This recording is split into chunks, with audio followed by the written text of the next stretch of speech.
Welcome, everybody.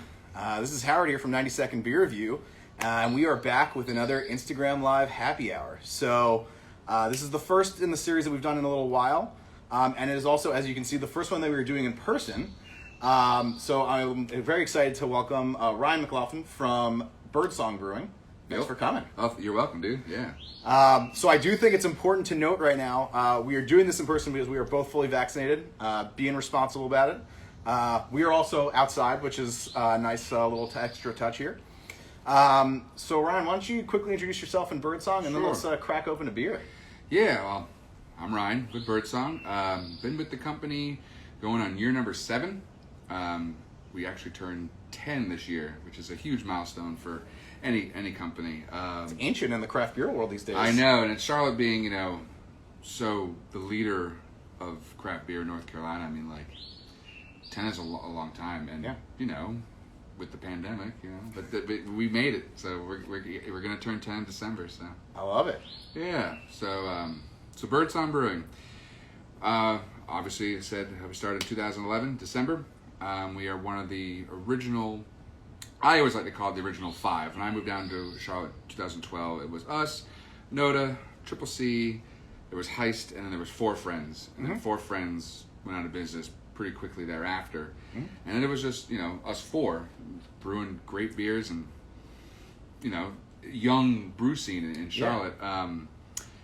We are owned by 5 men and 5 women. Our owners, how we got the name, so Birdsong came about because Chris was working in banking. He's our primary owner, and his wife Tara was managing. I think it was like a bakery. I forget. Great Harvest, I think it was called. Okay. And Connor was underneath Tara, and Connor went to Johnson Wales for culinary degree, and he just ended up homebrewing, and he would share the homebrew with Chris and Tara and some of the friends who are part of our owners, and they decided, what you're doing, Connor, is great. Let's open up a brewery so we don't have to pay for beer again. And, Isn't that always how it starts? Yeah, and I know probably banking and everything else. It was time maybe for a career move, which obviously it was.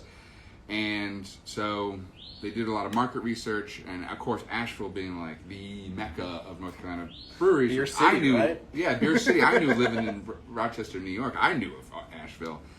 So they went and did some market research on other breweries, and they ended up in this hostel, and in the middle of the night there was a chirping sound in the hostel room. And Chris is like, what the F is that? And was looking for this bird or whatever. And he looks over at Connor, and he was chirping as he was snoring. So hence, that's how we got the name Birdsong. Plus, we're also avid music lovers. All right. Some of us at the brewery are in bands like myself, Birdsong being a Grateful Dead song. And then as we go down, 90-some-odd% of our beers are named after songs. So, and that seems to be a very common trend in the brewing industry. Music and beer, I think, go hand in hand. Music, beer, movies. Oh yeah. I've seen Seinfeld. Oh yeah. So before we get too much further into it, this is a happy hour. So let's crack open a beer. Sure. What do you have for us in that magical cooler over there? So we'll start off light. All right. So what we have here is Rewind Lager. It is a Czech Pilsner. It's 4%. It's a crispy boy. It's light, refreshing. It is so easy to drink. It's a year-round for us, which you can find available all over North and South Carolina, except for Northeast North Carolina. We'll show this off to everybody so you can make sure that you see that. Some of you probably know of what that is, the pencil's going through. Believe it or not, you have some people who are like, what is that? Yep. And then it makes me feel like an old man, which I am, which is almost the nickname I get at the brewery now, the old man. Gotta be careful. It's you can't discriminate against age. No. All right. So this is the classic. This is the crispy boy. Cheers. Cheers, dude. Heck yeah.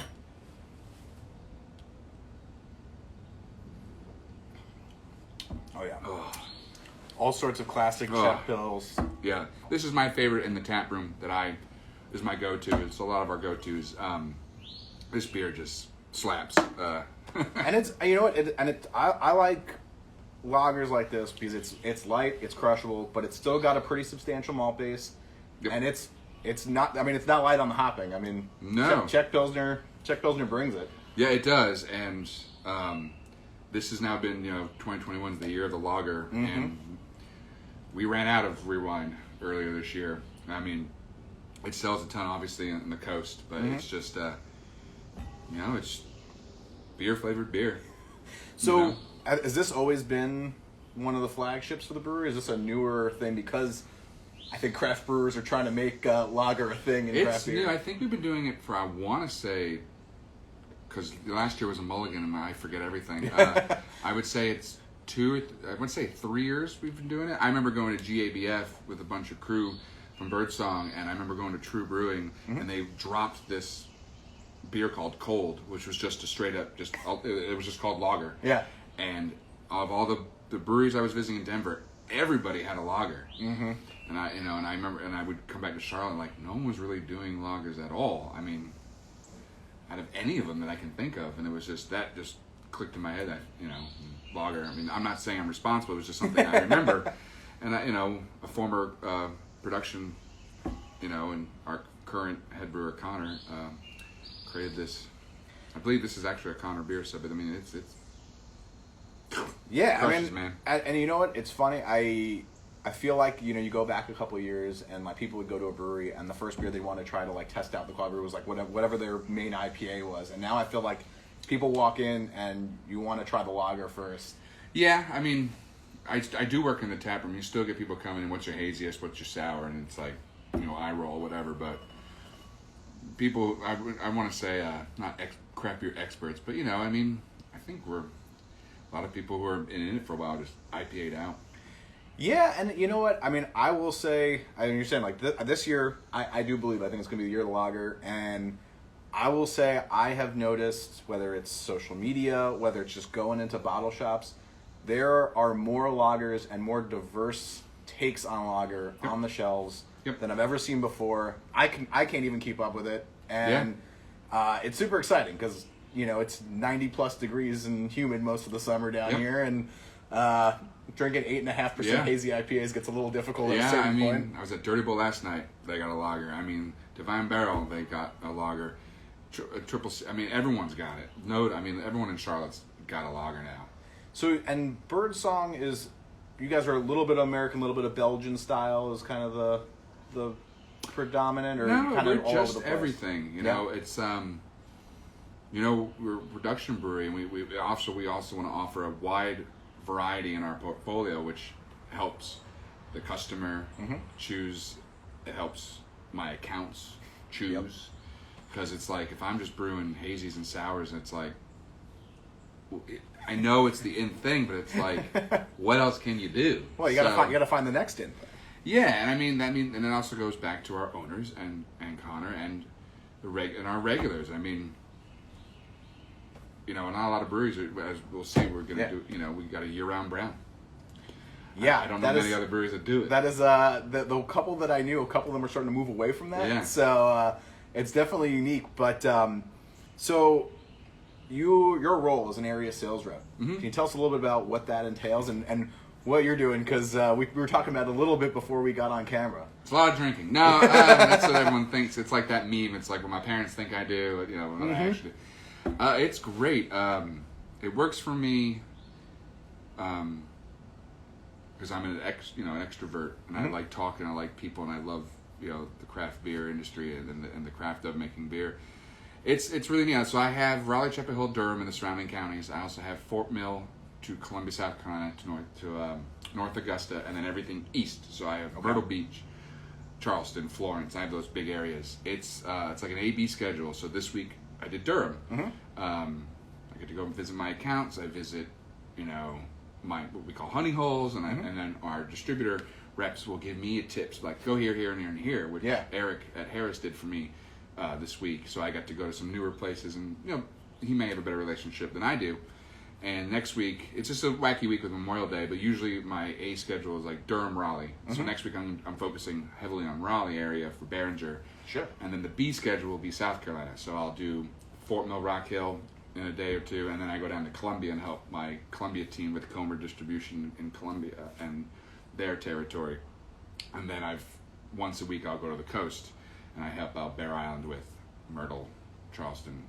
And I just got that last month, so it's new to me, but it's nice because got a circle of friends here in Durham I can hang out with. I got a circle of friends in Columbia that I hang out with, and I'm starting one in Charleston. So it's pretty neat. I mean, being single, I don't own any pets. I have no family down here, so it's just me, and it's just you on the open road and putting up miles. Yeah, like traveling salesman. It's I love it. I mean, I wouldn't want it any other way. Yeah, I mean that's exciting, and I think you definitely get to see what craft beer drinkers are really drinking, what they're buying. Yeah.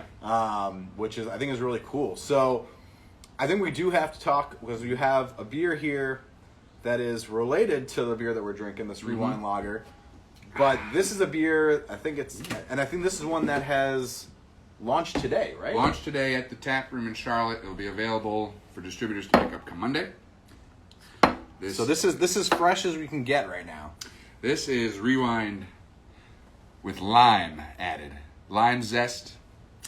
Our production team, who's amazing, Jack, Connor, Andrea, Sklar, and Patrick, they do a tremendous job not only zesting this beer with lime, but the brewing process and the canning and the kegging.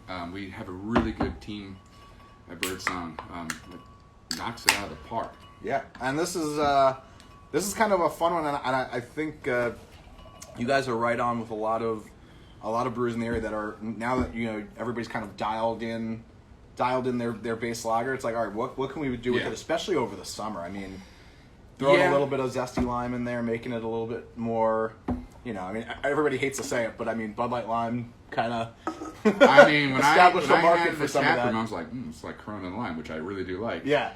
I mean, I noticed, so part of my job is market research. What am I seeing trends and what areas and what breweries are doing and what can we do to be a part of that? And last year was very heavy lager lime. Interesting. Breweries that I saw, Sycamore was doing it, and then Hazelwood and South Carolina was doing it. Like everyone was doing it. Flora has James Lime. James Lime. Everyone was doing, I think Burial did a lime beer? Probably. Burial might have did. I know Deep River's got the Limetown lager that they put out. I mean, it was pretty prevalent last year. It was. I was seeing it pretty much, everywhere. Cheers. Cheers, yeah. All right. Oh wow, that comes straight out, pure lime zest. Oh man. That is tasty. That's a dangerous beer right there. You still get the finish of that straw, like the lager at the end, so it's not just lime, No, and it's also like what I find that sometimes you run into problems, especially with any kind of fruit addition to a light beer. Like, it's not overpowering. It's not super lime. It's not super acidic. Yep. It's not too sweet. It's just kind of lime zest on crushable Czech pills. Yep, and there's no tartness. I mean, it's just the zest. And we have videos on our Instagram of, I forget who was zesting. I think it was Opie, who was our facilities and does production. Then it's bubbly beer. And then Andrea had the lime on the drill and the zester just going at it. I say the brewery probably smelled fantastic that day. I was obviously traveling, yeah, but you could tell she looked like she was having the time of her life on the photos. And a lot of our Instagram, we do have a good time. But the zesting, yeah. So when you're going around the region, I mean, do different markets buy beer in significantly different ways? Are you finding that certain markets are much more dialed into the newest hazy versus going for the standard lager? Yep. So I'll compare the triangle to North and South Carolina. North Carolina, not insulting South Carolina anyway. I always say that South Carolina is like 10 years behind the beer scene of North Carolina. I think they have 80-something breweries, maybe more, and we have like 250-something. So we did a Valentine's Day beer festival, and we had Rich on from the Brewers Guild. Oh yeah. And I think at that point we were close to 350 now. Now. And I think that there are plans in place. I think we're going to be getting kind of close to 400 in the next year or so. Well, I mean, there's breweries open during the pandemic in Charlotte, and there's a new one from Germany coming, and there's another one opening soon. It's like Gilda? Gilda, yeah. Beer is really good. But South Carolina, it's like down there, it's like if you got great beer, they'll drink it. And they'll drink barrel-aged imperial stouts in July in Columbia when it's 102. And it's great, and especially... guys at 8th State must love that. Yeah, and that's another great brewery too. But it's really neat because we'll talk about the brown later about in South Carolina, but if it's good, they'll drink it. And in North Carolina, like here, my territory, Raleigh, Chapel Hill, Durham, it's so regionally accepting. Mm-hmm. And I understand, I'm not knocking both states. It's just I see a little bit more, I want to say not pickiness, but it's just I don't want to put my foot in my mouth. No. I mean, you know what? I think honestly, I think you're right though when you say like it's like 10 years ahead. I mean, I think that's the case for North Carolina with a lot of states in the region, just because of pop the cap and then the handful laws. of breweries. Yeah, there was laws in South Carolina that really. Right. That's why they were behind, because there were some certain laws that they had to be passed or take down to get to where they are now. Well, and I think also North Carolina is an easier state to self-distribute in, so it was an easier place to self-distribute in South Carolina. Right, Yeah, and so I think some of those things had a big effect on it, and then obviously I think the Asheville spillover effect. I mean, man, we've opened all throughout this thing. That's fine. We're drinking a lot of beer. But I love South Carolina, and the accounts I have down there and the people, they just love beer.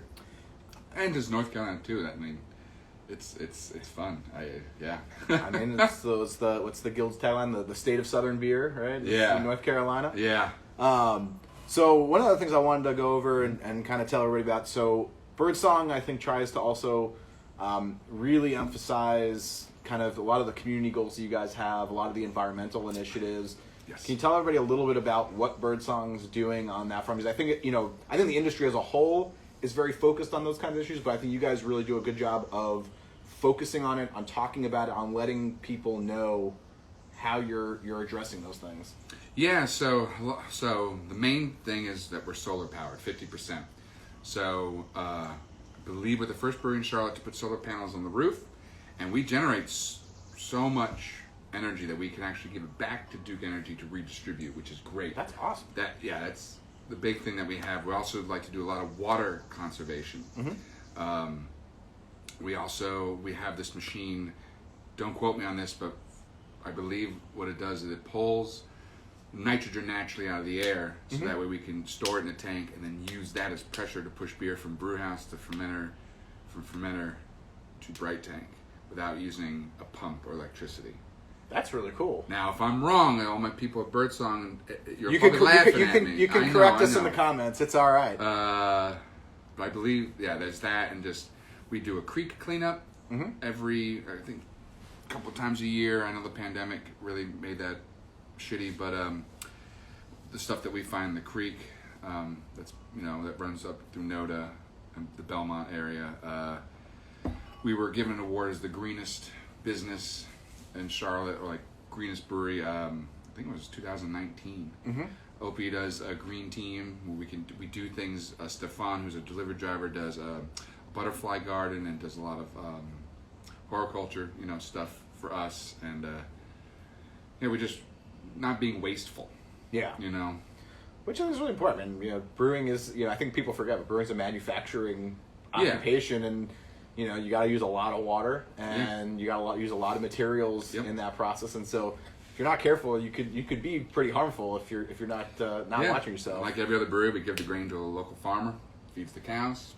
That's what we do. Pretty much, we do other events and stuff. 2020 really effed everything up for a lot of people. Like we have so many events during the year, and the donations that we make for businesses and all this stuff, and 2020 kind of put it to a halt. Yeah, I think 2020. I 2020, I think put it to a lot of people. Yeah. So how did Birdsong adjust to COVID?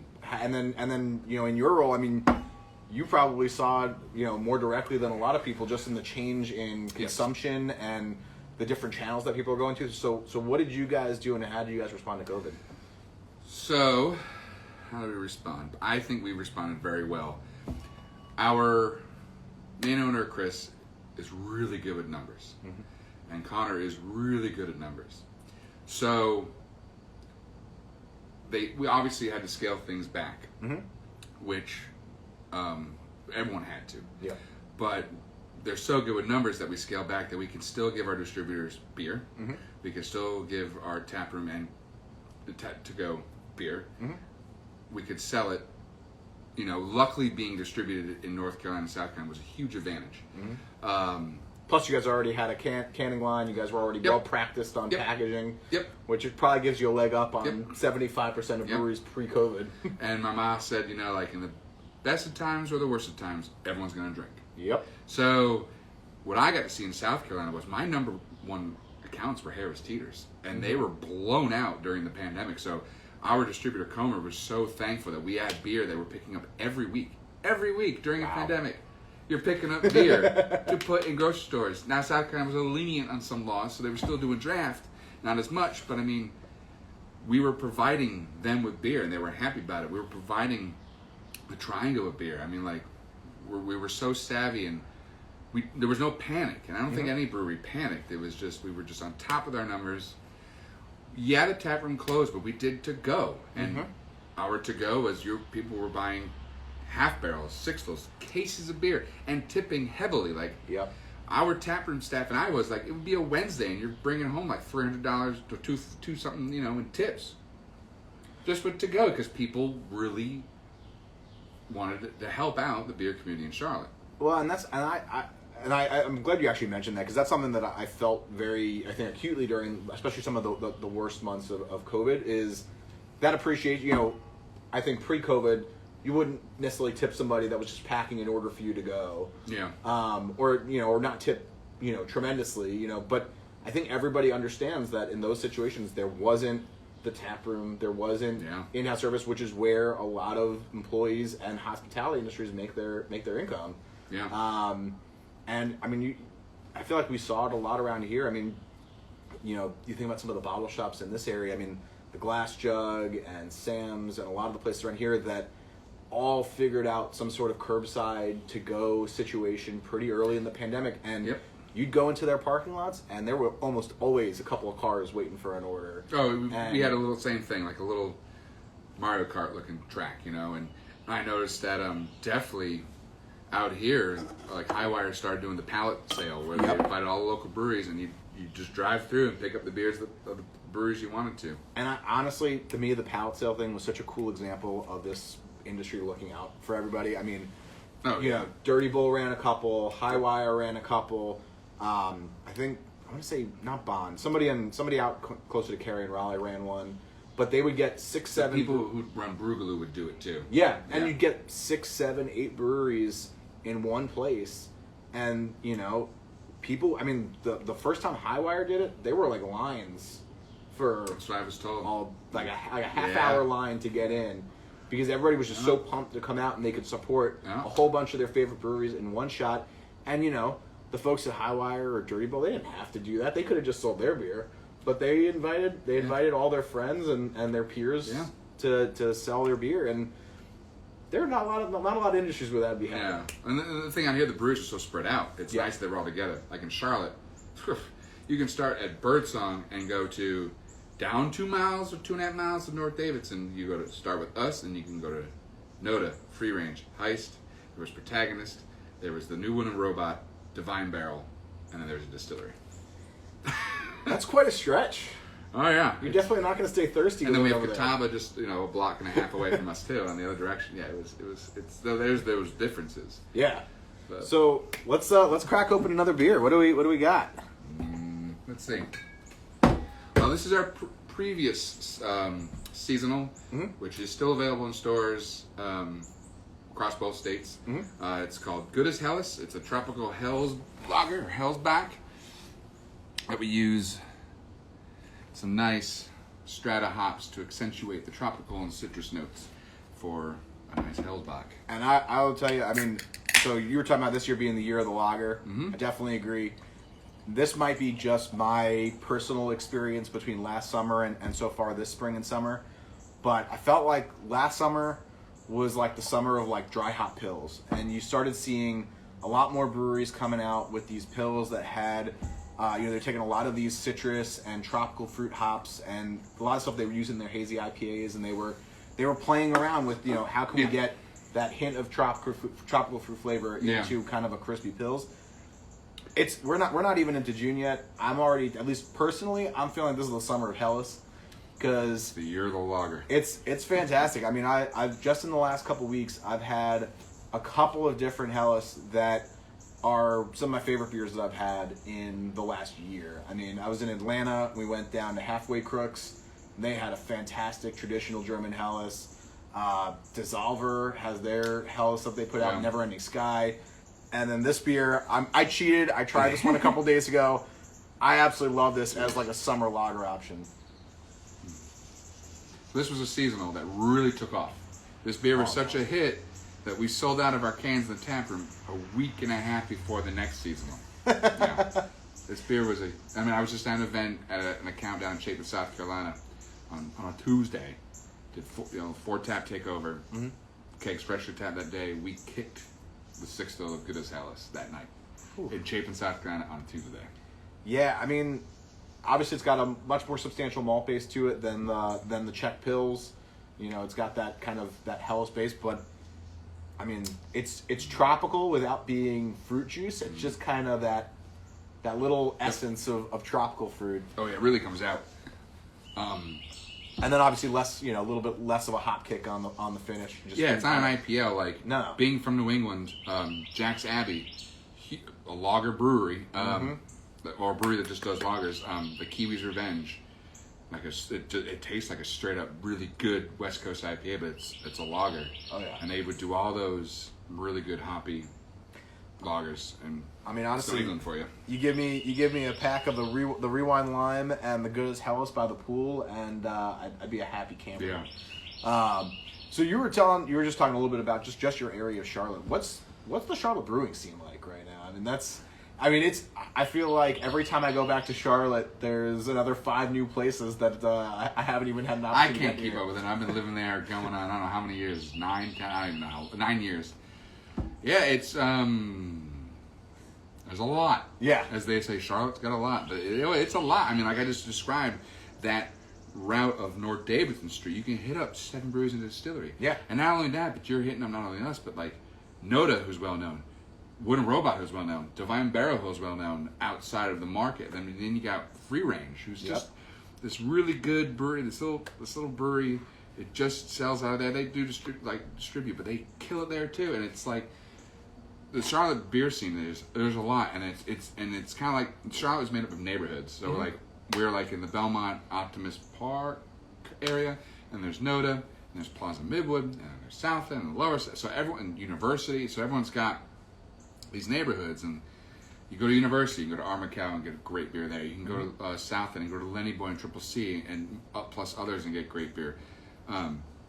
Lower South End, OMB, the Guild's going to be moving there. And even we have a seltzery in Charlotte. Yep. A seltzery that makes hard seltzer, which I know that Noda and Sycamore have been doing seltzers, but they got that market pretty. I don't know. It's just what else are we gonna have in Charlotte? I mean the hard seltzer thing. Every time I think it can't get bigger, I turned around yesterday and I was on scrolling through Instagram, and in the same day up in the New York market, Other Half and Threes Brewing both announced their hard seltzers on the same day, and I'm like, all right, well, I guess everybody's just gonna keep adding on. And yeah, we won't do it. Yeah. But we can bring in Summit and bring in that local seltzer for people who want a seltzer, even though we're not going to make one.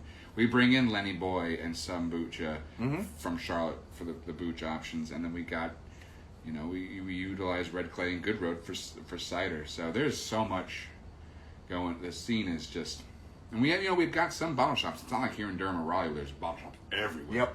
Like we've got, our Salute Hobbyist, the kits down in Pineville. We've got the famous Brawleys. There's some other bottle shops too, but beer's so close together. Oh yeah. The scene is wild. Honestly, to me, and you come from New York also, so we're a bunch of Northeast transplants taking over. But to me, that was one of the biggest kind of surprises when I came down from New York to North Carolina, especially coming to this area, was the bottle shop presence, right? In New York, this area, yeah, and especially in this area. In New York, you don't really have that. I have. That I know of. So I grew up in downtown Brooklyn. There was a single bottle shop, and it didn't open that long ago. Wow.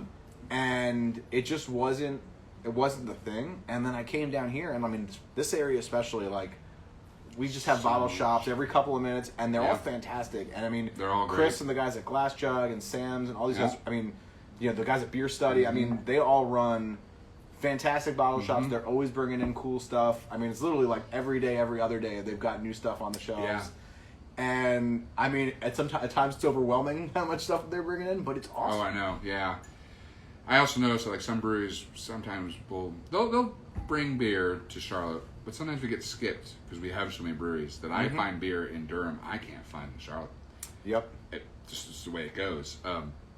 Living in Rochester, I'm from New England, but I lived in Rochester for 7 years. I think the best spot to buy beer was a Hess gas station right outside of Pittsford, New York, which is the Ritchie area of Rochester. And there was a Sunoco over where I lived in Rochester that did growler fills, but there was no bottle shops. But there's a lot of good breweries, but a Hess station. It's probably different now. We were pretty much the same way. So I went to school up in Binghamton, New York.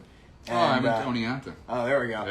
SUNY. Yeah, so it's I think that the best place to get beer around there was the package store, like on some like side street in downtown Binghamton. Yep. But that was actually the other kind of eye-opening thing, was leaving New York and first going to Illinois for a little while and seeing like the Binny's like superstores. And then, you know, it's like a supermarket, but it's just alcohol.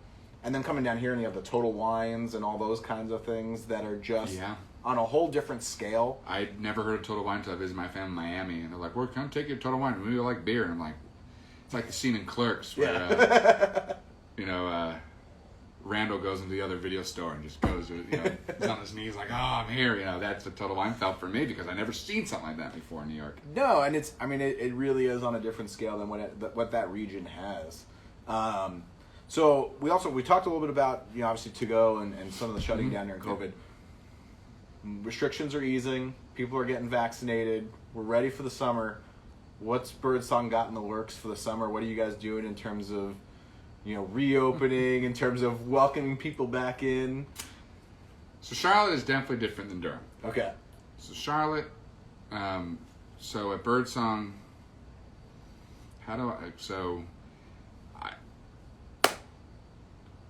it's mask free. So majority of everyone at Birdsong is vaccinated. We don't have to wear masks in production. The taproom staff doesn't have to. We are telling customers it's the honor system. Wear your mask around vaccinated. We're not going to police you. We're not going to be a cop. We're not going to tell you where's your mask, where's your car. You're just not. So, you know, because it's just the way it is. And a lot of places in Charlotte are like that. It's the honor system. And it's weird because it's going back to normalcy, which doesn't feel like normalcy. It's like, you know, that Cinderella song, "Don't Know What You Got Till It's Gone," always plays in my head during that whole thing. But I mean, it's it's the honor system. Yeah. So when I come up here to Durham, like, I always carry a mask and I wear one into every account, just to, you know, respect. If I see signs, I wear it. I'm not going to be an asshole about it. I can swear on this, right? Yeah, you're fine. Okay, cool. So it's like, you know, I went to a account today, wore the mask, and the owner of the bar was like, "Are you vaccinated?" I'm like, "Yeah." He goes, "You could take it off, because so am I." Done. Some places where you just got to keep it on, and I respect that. I've been wearing it for a year and a half. Yeah. You know, my mom made over 800 masks, which I donated about over 500. So I'm wearing these really cool patterned masks. I kind of want to show off. I'll tell you, it's the same discussion you and I had. We were planning this whole thing out. And I'm like, "Are you vaccinated?" Yeah. So am I. Cool. Yeah. We can do this. Yeah. I mean, but no one should. You know, if it's policy for it's business policy. If they're telling you to put a mask on, just put the damn thing on. Yeah. You know, I don't. So are you guys seeing really that, especially now that the weather's warmed up, people are feeling more comfortable? I mean, people are just kind of crushing back into the tap room right now, and you guys are running full steam now.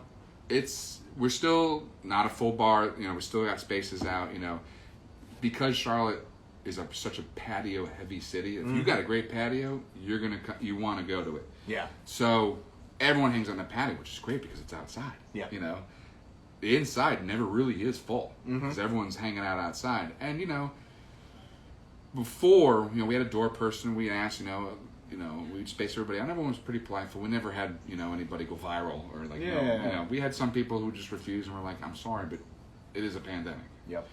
but it's business as normal, and it actually feels really good. Yeah, You know? I know. Hey, I feel the exact same way. I mean, It's still in a pandemic, but it does feel different now. I mean, right after I got vaccinated, I went up to New York and brought a group of friends. We went out to Torch and Crown in Manhattan. It's the first production brewery in Manhattan, and I don't even know how long. Keith or one of the guys from Torch and Crown can chime in and let us know. Heartland was there. So Heartland was there, but Heartland brewed actually outside of Manhattan. Those bastards! So they had tanks. I think they may have done. I was naive in actually, no. 2005. So they may have done some brewing. I always went to the one Union on Square. but they weren't a production brewery. It was just like a brew pub. Okay. Torch and Crown's actually opening like a full scale production, and so we brought. Jeez. There were 6 of us. We're all vaccinated, and we sat down at a table in the tap room, and we all felt comfortable, and it was such an amazingly awesome, normal feeling. It does feel good to see people's faces. Yeah. So let's crack into one of these other beers, and then I want to talk a little bit about the Birdsong beer portfolio. Sure. Let's see. What's next? Kind of going down the order of tasting back in my tasting days at Harris Theater. Alrighty. Everyone knows this beer, except for people, my family and friends who may not know. If my friend Chris Rowell is watching, he's gonna flip about this beer. It is our jalapeno pale ale. Mm-hmm.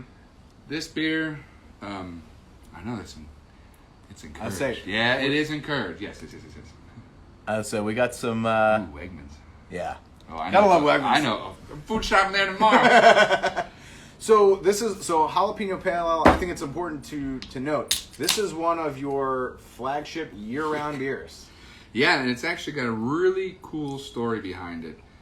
So before we moved into our location that we are in now, we were at a small location. We were right next door to Noda. Mm-hmm. And that's how I found about Birdsong. I would drink at Noda first, and then I'm like, Noda's closing at 9, but they're open until 10, and I'd walk over and continue drinking. Mm-hmm.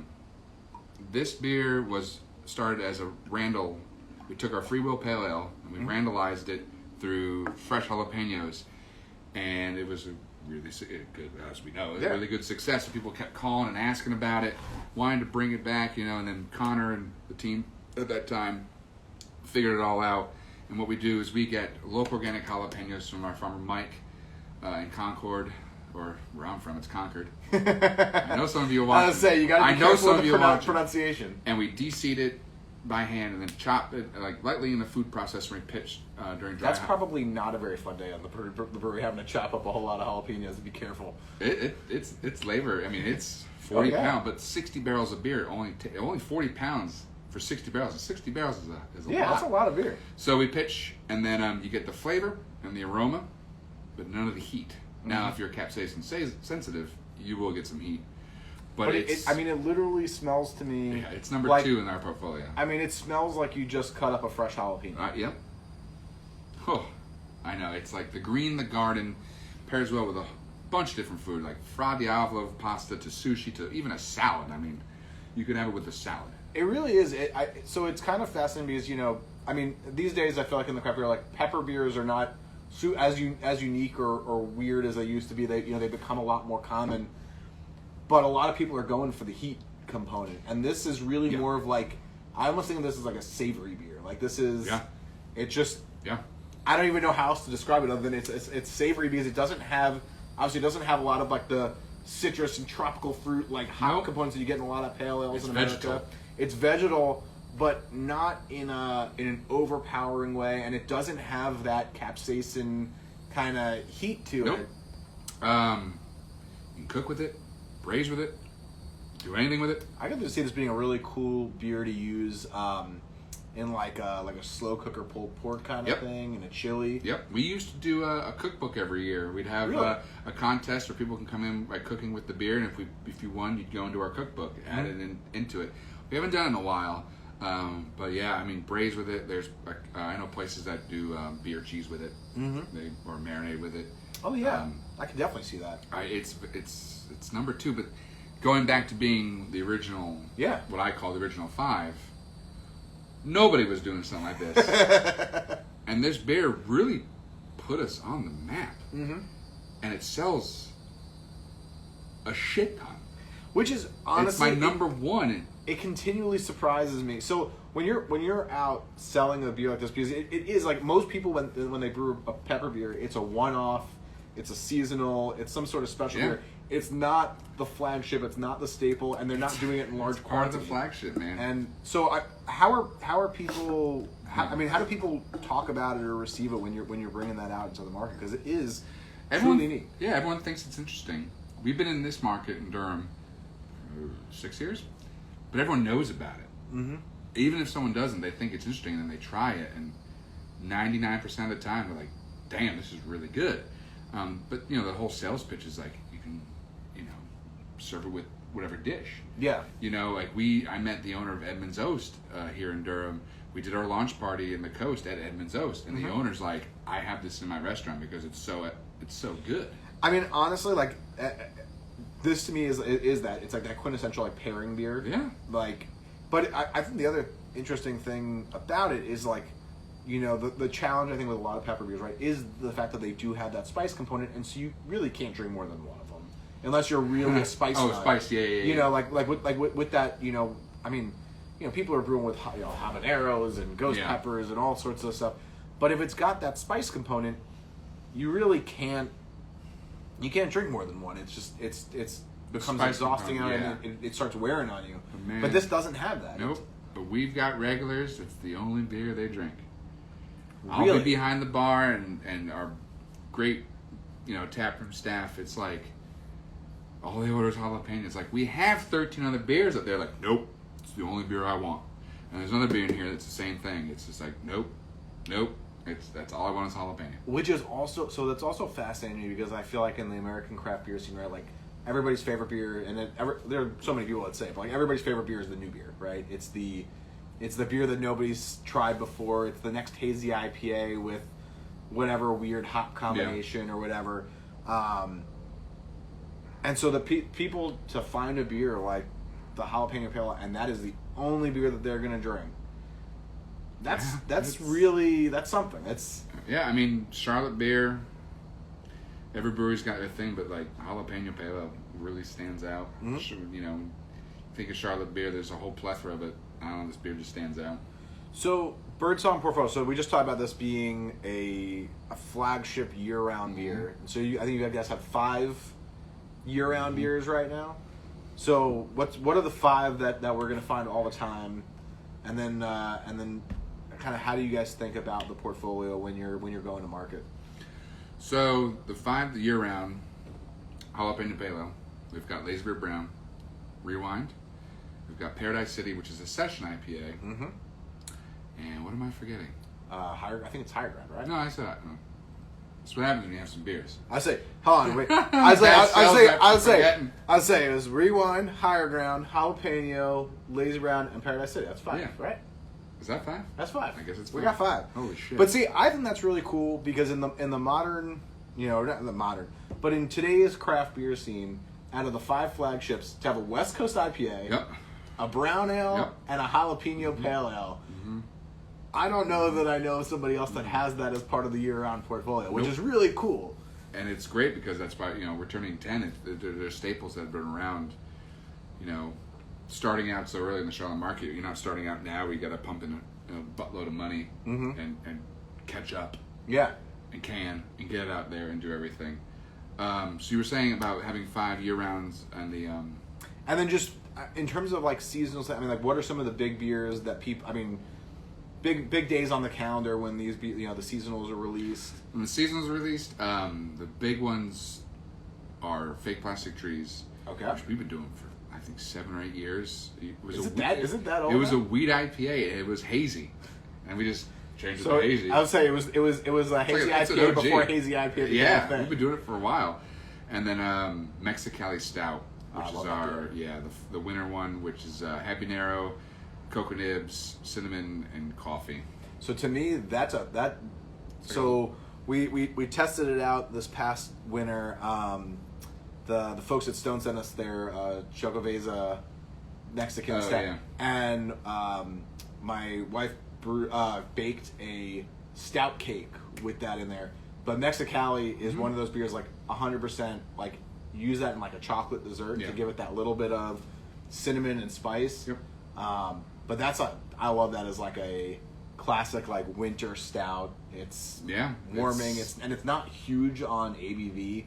5%. Yeah, that's I mean I feel like most people don't release a stout that's sub 8 these days. It's like Mexican cake light. Yeah.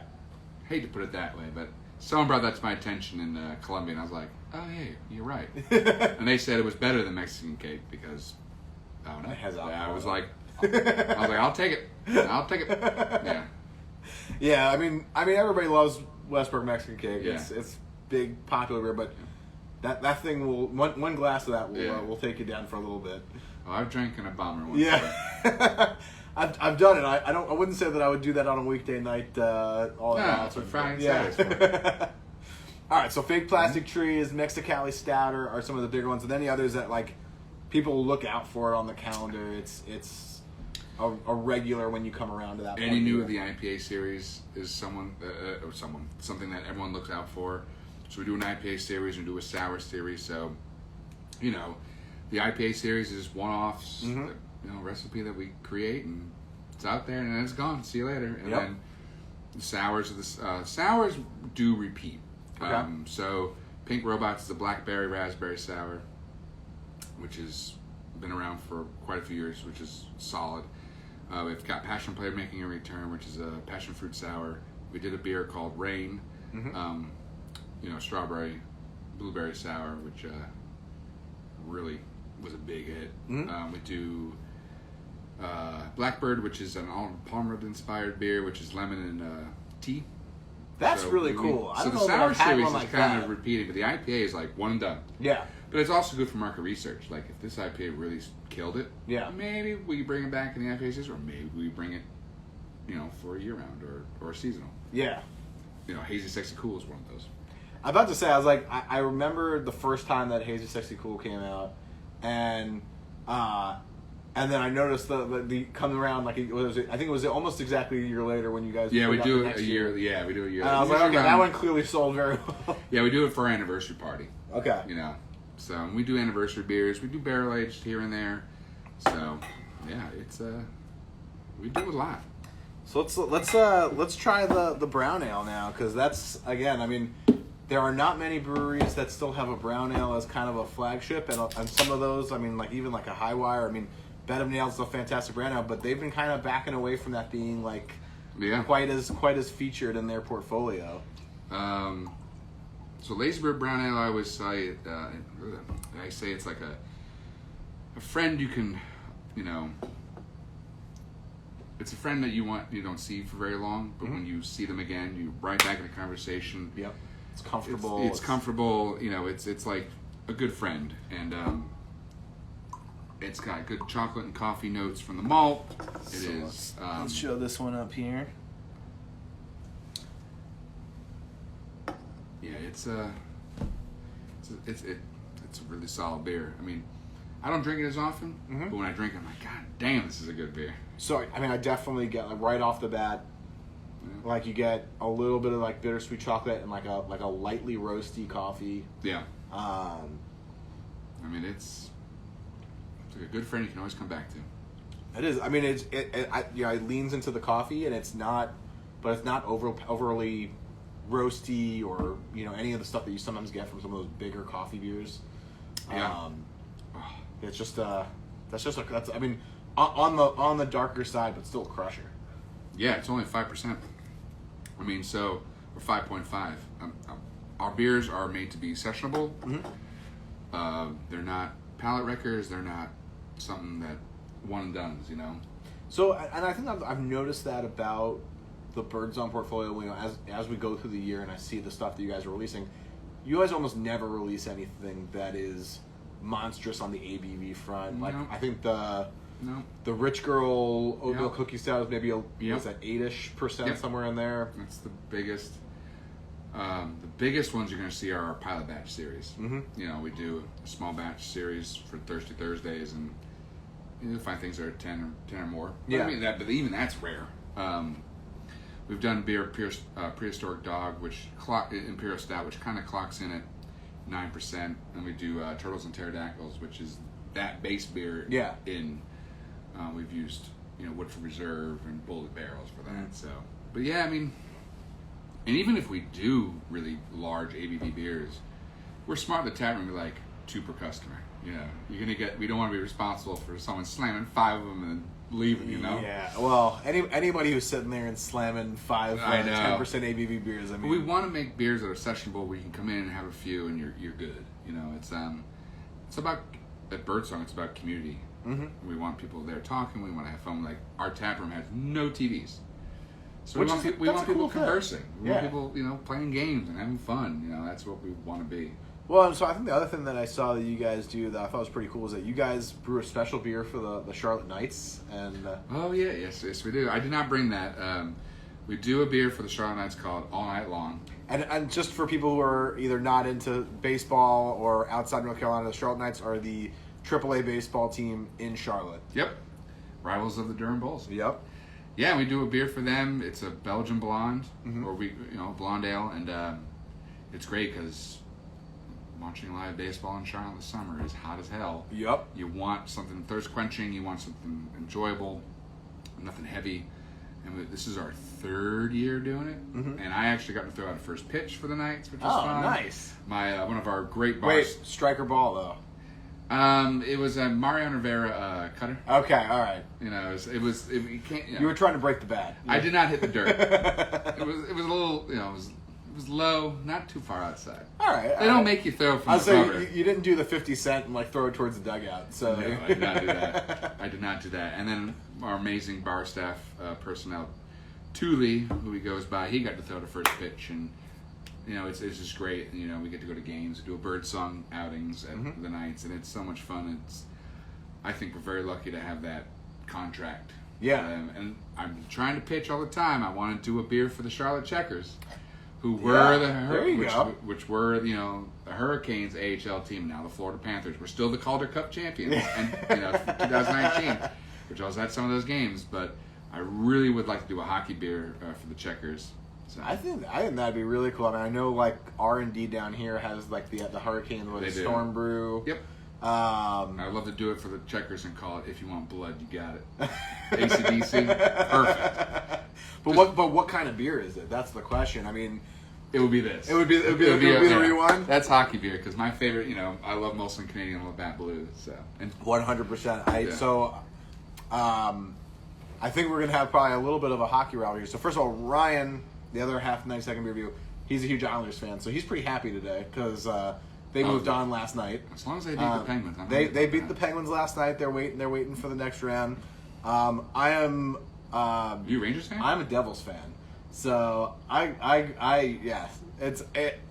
grew up in Brooklyn. I thought New York fans who live on Staten Island were Devils fans. Yeah, no. So I grew up in Brooklyn, and it was actually an interesting kind of happenstance. But in 1994, my dad at the time had a coworker come in from South Africa, and he wanted to go to something a sporting event that he couldn't go to in South Africa. So he was like, "All right, we'll go to a hockey game."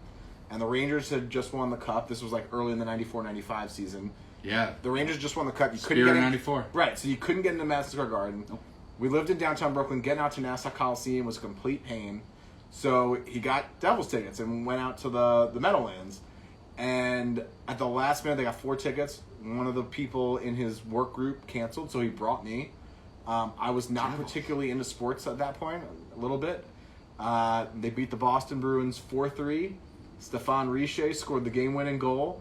And I signed up for skating lessons the next week and played hockey the rest of my life. That's cool. And so I became a Devils fan. But when they moved to the new arena in Newark, one of the things that they started stocking were the 24-ounce Labatt's and Molson Canadians. And you couldn't do better for a hockey game. Nope. But to have a couple of those. When I go see the Checkers, there's one stand that does Labatt Blue, and I'll walk all the way around the arena. Because when I'm going to hockey, it's going to be Molson or Labatt. Uh-huh. Now, I'm a Rangers fan, but then living in Rochester, I became a Sabres fan because goalie is my favorite position. You got Mike Richter, and then Ryan Miller is amazing. Yep. So, but I hated Martin Brodeur. See, I was saying, so for me, I never played goalie, but when I first started following hockey, Martin Brodeur was my favorite player. He still is my favorite player. Yeah.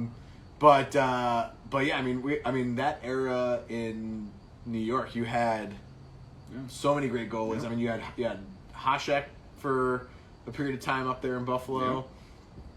Yeah. Bordeaux and Richter. It was a great watch them, and then Hextall over in Philly. So Yeah. you had a little bit of a fun matchup there. I know we're going off topic for We're- beer, but beer and hockey are I'd synonymous. say beer and hockey go together beautifully, just like beer and baseball, which is so that's actually my next outing after this is Saturday morning. I'm heading out on a brewery and baseball road trip around North Carolina for Memorial that's Day cool. weekend. So I've enlisted one of my friends to be an honorary member of 92nd Beer Review for the weekend. We're heading out to Asheville on Saturday. See the tourists. So we're gonna hit a couple breweries. We're gonna go see the tourists. We're gonna get up the next morning. We're gonna head back to Winston-Salem and go see a Dash game in the afternoon. Stick around there and hit a couple breweries, and then get up the next morning. And frankly, if the Knights had been home over that weekend, I would have gone to Charlotte, but I think they're out of town. We're gonna make a little weekend of it and do the other great pairing, which is beer and baseball. But it's a fun way to just kind of enjoy North Carolina craft beer. Yeah. So now you're I guess you're a quasi Canes fan. I'll root for them. You root for them? I'll root for them. Yeah. Because they're a big rival with the Sabres, but I'll root for them. Yeah. It's not like, how do I say this? Like, I know you're a Mets fan. I'm a Yankees fan. It's all right. So the Mets Royals World Series. Yep. All my family was like rooting for the Mets, and I was rooting for the Royals. And they're like, how come you're not rooting for the Mets? They're from New York. I'm like, I went to college in Oneonta during the Subway Series, and I was the only Yankee fan watching with my Mets fan friends. And I found out they are just as bad as Red Sox fans. Yeah, so I couldn't do it. So I will tell you this: the lesson that I learned that year. So I have an amazing friend named Leah who worked for the Mets that year, and so through her, we got to go to Kansas City for games 1 and 2 of the World Series.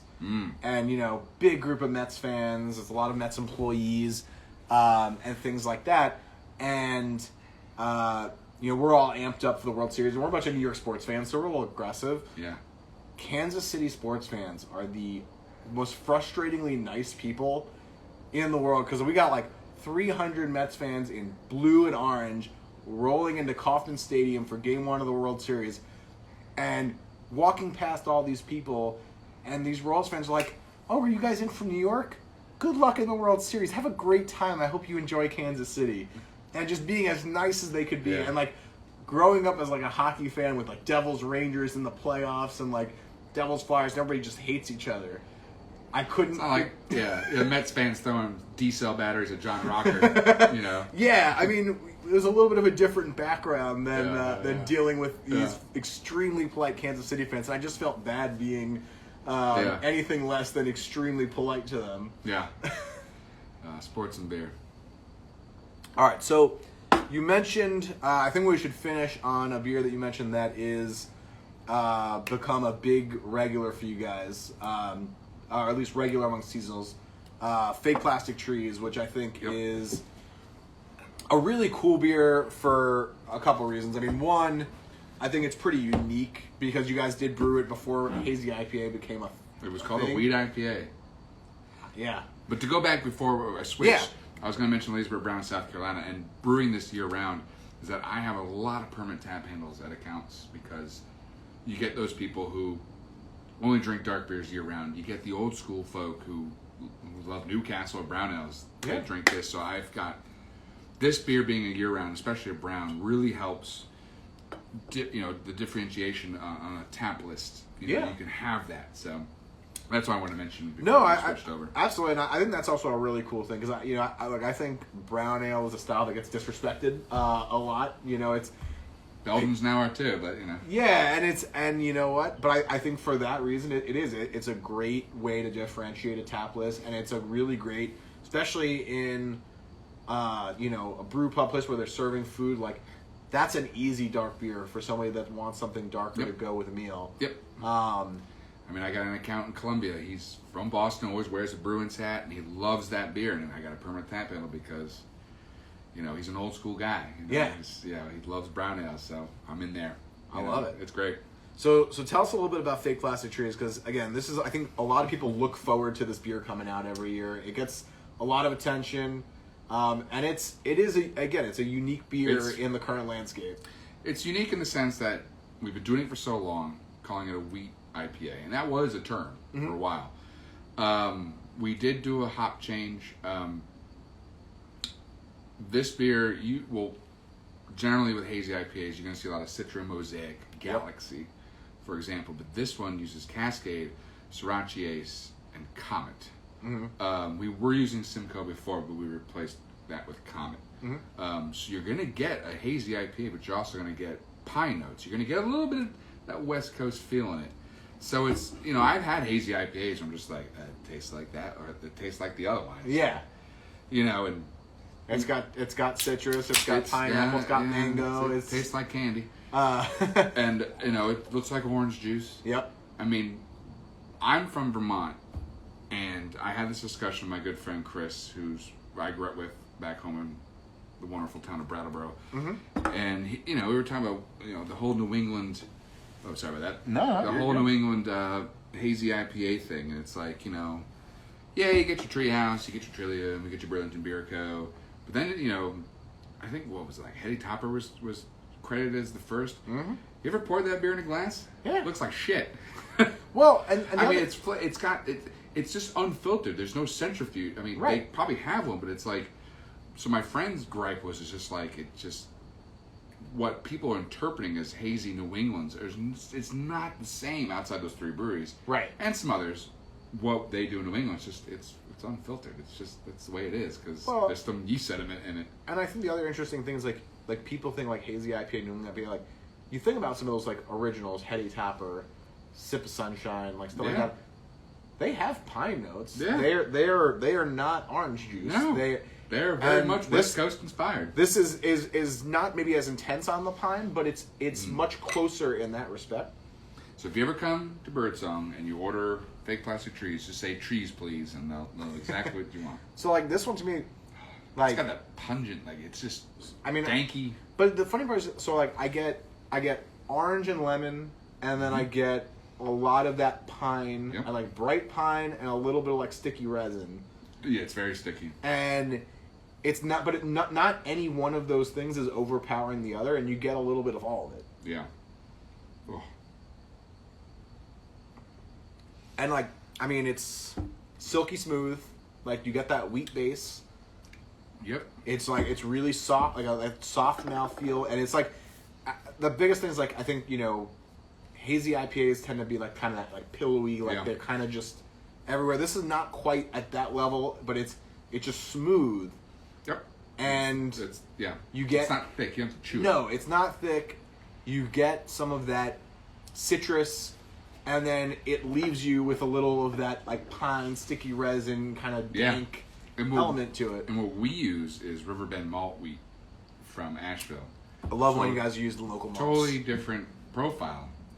It's actually kind of neat that malt from different regions, obviously with hops from different regions, do provide a different profile with flavor and body, especially with malt.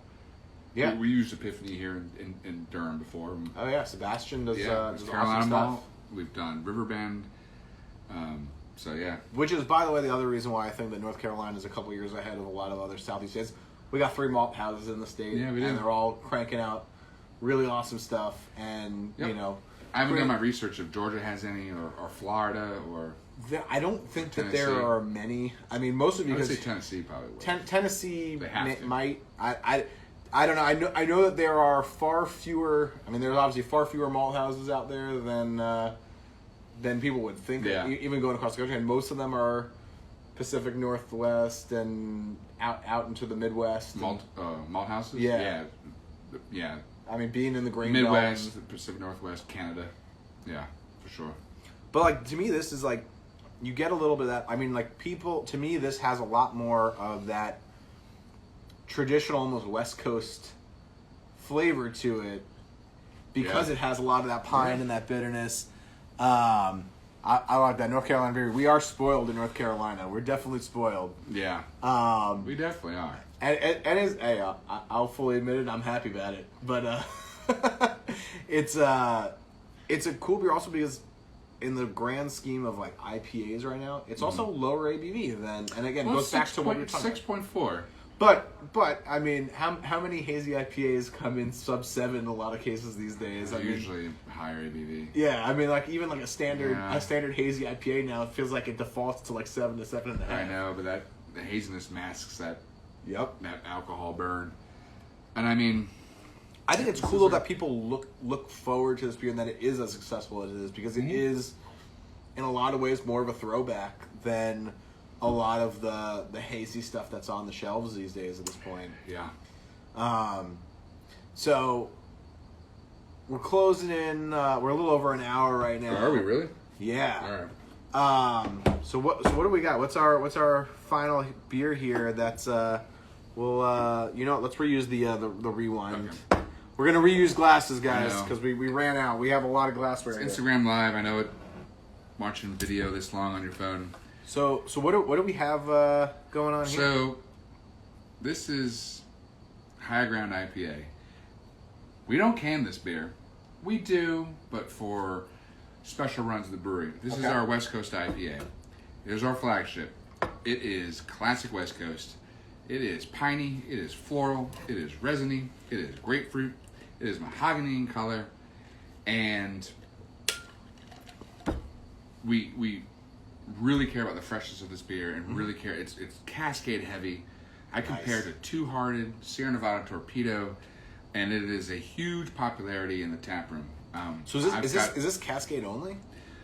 Just because I know, put me on the spot. No, there's Galena and there's ZTC. There's some others in it as well, but the Cascade is the defining primary. Hop. Yeah, is the featured hop, and I've got regulars in the tap room. This is the only. Same thing with jalapeno. Yeah. The only thing they drink. We've got one regular called David Hambright. If some of my tap room people are watching, they'll know. It's the only thing he drinks. He'll try a sample of some other IPA, but no, it's this one. Now, I know I didn't bring Paradise City. Yeah. The reason that I'm up here in Durham and Raleigh, and they don't carry it. Yes, Session IPAs don't seem to be on the shelves as frequently around here. No. I don't know why. It was big several years ago. Yeah. I think it's... I mean, on the way. I will say, I do think that some people tried their hand at it, and in taking some of the body out to try to bring the ABV down, they ended up with a pretty harshly bitter. I mean, Paradise City is still danky. It's full no, bodied. I mean, and that's the thing. I've found Paradise City on the shelves here, and like you guys brew that regularly, so you have it dialed year in. round, yeah. It's a year round. I think a lot of people just kind of like try out like a one-off session IPA. Yeah, and it's I get people in the tap room that come in. And it's like, what's your highest ABV? Yep. We've gone to that point. Well, now. that's an untapped thing, I think. Maybe I'm looking to get drunk. So, this is the way that I feel like IPA should look. This is beautiful. It's mahogany-ish. It's got a good orange tint to it. You definitely get a lot of the grapefruit, a lot of the pine. Like I said before, I'm the old man at Birdsong. This is the IPAs that I like and enjoy. Oh yeah. All right, what do we got here? A good session is hard to find, but when it's good, it's so good. Absolutely.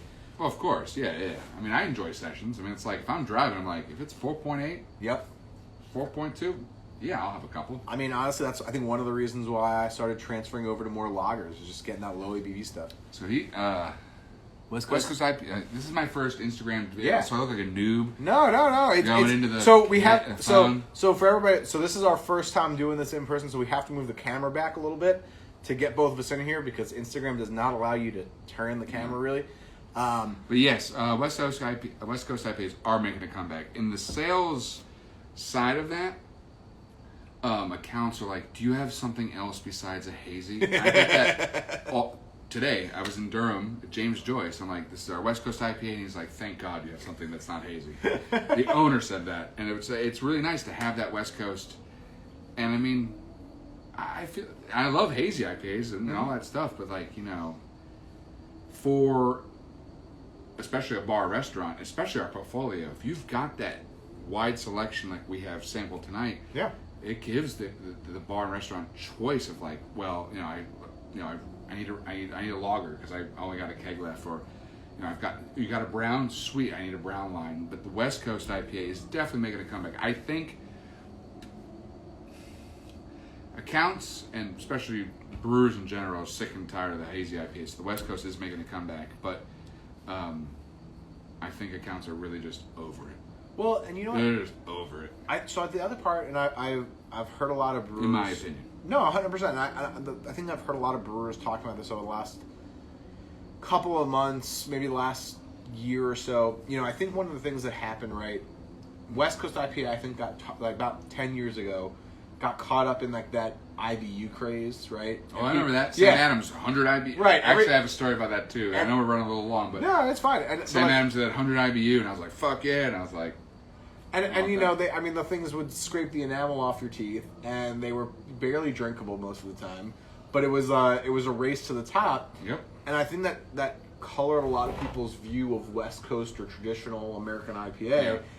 And I've found a lot of the IPAs that I've enjoyed most over the last 12 to 18 months are West Coast or traditional American IPAs. And it seems like a lot of brewers are using a lot of the lessons they learned brewing hazies, and they're figuring out how to bring out some of the citrus and tropical fruit stuff, but they don't need to amp up this crazy body. Yeah. And they can still bring some hop bitterness to the table, and you kind of get the whole picture. And like, I will say, like, just because they do a lot of one-offs in this realm, but like, I mean, Burial is doing it over and over again now, and like they're almost like modern or kind of, I don't know, people are calling them like no-coast IPAs now. That and it's just IPA. It's just IPA. It's beer. So I created a beer with production guy Jack, and we decided we wanted a super bitter hoppy IPA. We called it. It was supposed to be called 96 Quite Bitter Beings at CKY, and it was 96 IBU. But we used Cascade, Comet, Columbus. We used like 5 or 6 different hops. All the C. All the C. hops. Basically all the C. It was basically all the C's, and then it was 9%, a little over 9%, but it came out a little hazy. Yep. So we named it after a meme called Bernadette Nur, which is the meme for that song. But we really wanted to troll the customers who wanted to be like, "What's your haziest?" And we're like, "Yo, we got this beer. It's so hazy, but not only does it look hazy, it's bitter as hell, and it's high ABV." So it's gonna take you to town. It was like Jack and I's like trolling of the customers. "Oh, what's your haziest?" And it was like, "You want it? There you go." And it was just like, I would say they were looking for the 0 IBU hazy thing, like the 96 IBU. I mean, we weren't planning on it being hazy. It just came out that way. So Mike, who is a great bartender at Birdsong, loved the fact that we could troll a little bit, and it was just perfect. But see, to me, this is... I love hazy IPAs. They're still great. They can be tasty. But this is like, if I want to just sit down and just like crush an IPA, this is where I'm going. This beer will put you under, I'll tell you that. Beers it's like 7%. Yeah, beers like this are dangerous because they have that bitterness. It keeps you coming back for that next sip. Yeah. And it's not overly built up on the body. It's not juicy. You don't get exhausted from drinking it.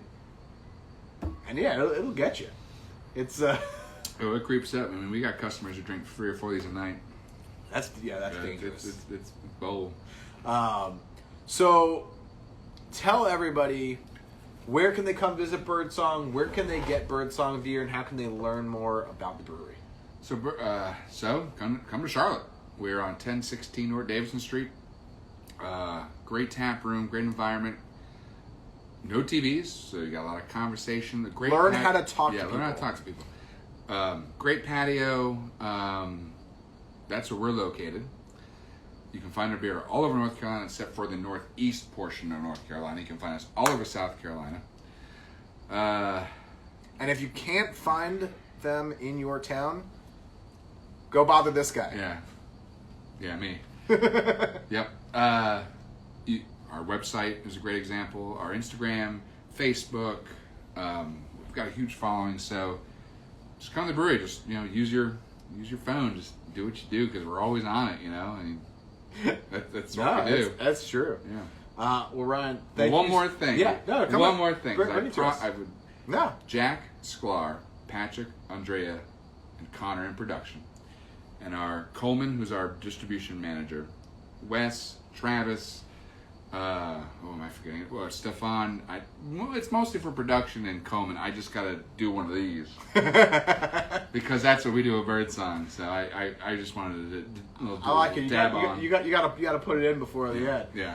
Well, Ryan, thank you for joining us tonight. Cheers. Thank you for very taking much. us through A lot of beer. some Birdsong beers. Yep. To everybody, thank you guys for joining us. Again, Ryan McLoughlin, area sales rep Wait a for minute. Birdsong Brewing. Chicken curry. Carrie, I told you I would dab on this, and I promised. He came through. I came through. He came through. I came through. So, again, Birdsong Brewing, check them out. We're all about supporting local breweries here. This video will be up on our IGTV channel. And then in the next week or two, it will also be up on our YouTube channel if you want to check it out. Learn about Birdsong Brewing. Cheers. Cheers, dude. Thank you very much. Absolutely. Heck yeah. Have a good night, guys.